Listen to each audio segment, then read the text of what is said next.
ez da, definitiboa izango da, no ez?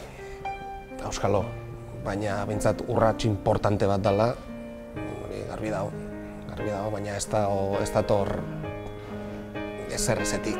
Lehenengo egunean, galdeuzi mutil batek klasean, independentista nintzen. Osea, jakintzun euskalduna nintzela eta, eta ni tipo gehan nintzen, jo, ez gasautzen ez dakit. Ez nik haitu nunean independentzia, nik esan hori euskalduna da.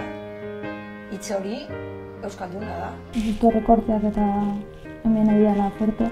Cataluña no se quiere ahogar y Cataluña quiere salir adelante. Y no han encontrado otra solución que esta.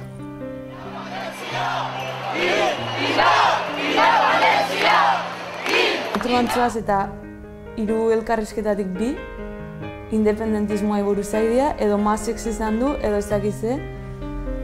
Lortu dutena da jendia hori posizionaraztia eta sortu dute sentimendua.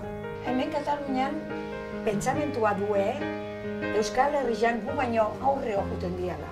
Horrelako gauzetan, aurre juten diala. Hemen baino. Baina guain hemen ikusi dut, paso handi bat egin duela.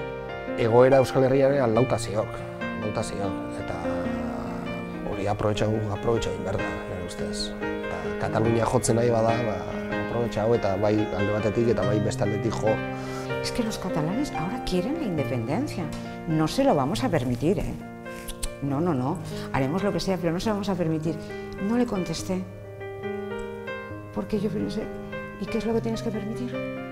Es que no te he pedido permiso.